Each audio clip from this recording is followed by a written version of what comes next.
At the age of 13, Elvis Presley stood at a confusing crossroads in his young life. He was caught between childhood and adolescence, a stage where everything starts to shift: friends, emotions, environment, even identity. But for Elvis, this time was far more painful than what most kids his age experienced. He didn't just face the ordinary insecurities of growing up. He faced a daily emotional battle that took place in a place where every child hopes to feel safe: school. It was there that he found himself surrounded by bullies who viewed him as someone different, strange, and easy to target. Elvis was not a confrontational child. If anything, he was known for being quiet, sensitive, and shy.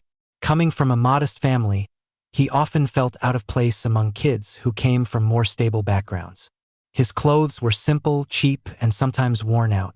His hair was styled differently, and he spoke with a thick Southern accent that made him stand out even more. On top of that, his love for gospel songs, blues melodies, and unique fashion choices made him an easy subject of ridicule. In the eyes of many students, Elvis was the kind of kid who didn't fit into any group. Someone to laugh at, not someone to respect. Every day, walking to school felt like a challenge.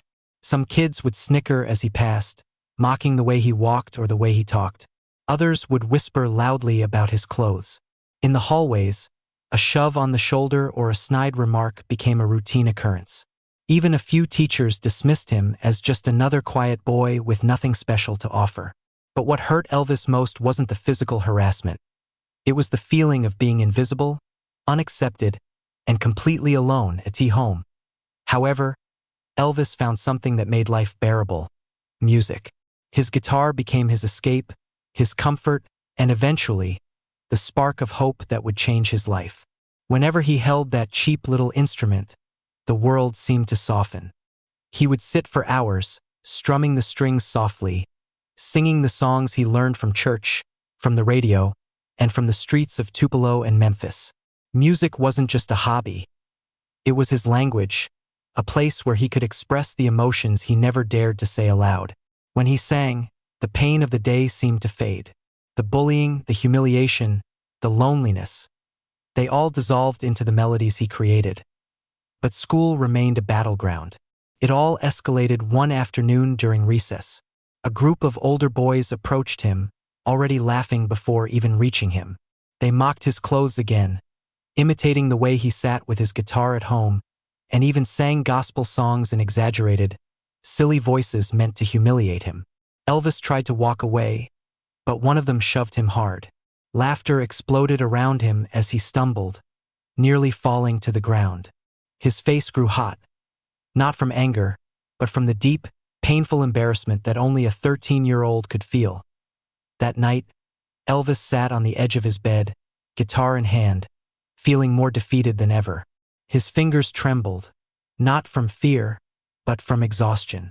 How much longer can I keep going like this? He wondered. The loneliness weighed heavily on him.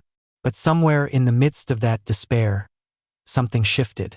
Elvis picked up his guitar again, not to escape but to decide. As he sang, he wasn't hiding anymore. He was gathering courage. Something inside him whispered that he didn't have to stay silent forever. The following day, something unexpected happened. The school held a small gathering in the auditorium, an informal talent segment where students could perform anything they wanted. The teacher asked if anyone would like to come up and showcase a skill. Nobody expected Elvis, quiet, bullied, overlooked Elvis, to raise his hand. When he did, the room fell silent. A few kids snickered, thinking he was about to embarrass himself, but Elvis walked to the stage. His steps were small, his knees slightly shaking, but his resolve was stronger than the fear gripping his chest.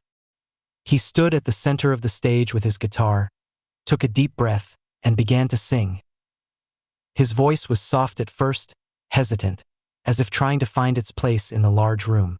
But as seconds passed, his tone grew stronger, sincere, emotional, and rich with the pain and hope he carried inside. The mocking laughter faded almost instantly. The auditorium became completely silent. Even the bullies stared. Stunned, Elvis's voice held something rare for a child his age, emotion that came from real struggle. His mix of gospel warmth and bluesy soul carried a truth that touched everyone listening. It wasn't just a song. It was a confession of everything he had endured. When he finished, there was a brief pause, a silence that felt like the world holding its breath. Then, the auditorium erupted in applause. Teachers who had barely noticed him before now watched him with surprise. Students who once ignored him looked at him differently. Even some of the bullies lowered their heads, unsure how to react to the talent they had just witnessed. Elvis stepped off the stage with his heart pounding, but for the first time he felt seen, truly seen. Yet what happened that day didn't just change how others viewed him. It changed something inside him. Elvis realized, perhaps for the first time, that music wasn't just a private refuge. It was a gift, a strength, a voice that could make people listen. He understood that his pain wasn't a weakness. It was the source of his power. At home, his mother noticed the shift immediately. Elvis became more confident, more willing to speak up, and more determined to chase what he loved. His mother, who had always been his strongest supporter, encouraged him to perform more often. And Elvis did.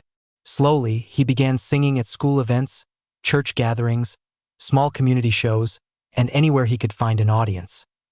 But this rise wasn't smooth. Some bullies still tried to provoke him, trying to embarrass him again. But Elvis wasn't the same boy anymore. He didn't fight them with fists. He didn't need to.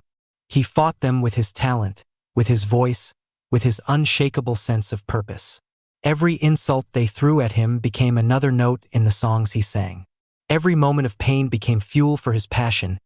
As months passed, Elvis continued honing his unique blend of musical influences. Gospel from church, blues from the streets, and country from the radio. These genres intertwined to form the foundation of a sound that would one day change the world. All of it began because of one moment. One decision. A 13-year-old boy, tired of hiding, stepped onto a stage and discovered the power inside him.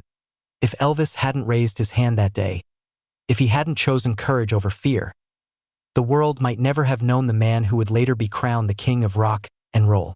That single moment of bravery became the spark that ignited a legacy. Today, when people look back at Elvis Presley, the global superstar, the cultural icon, it's easy to forget that he once cried because of bullies, that he once felt small, unwanted, and invisible. But these painful moments didn't break him. They shaped him. They carved depth into his voice, conviction into his performances, and fire into his soul. This is not just the story of a music legend.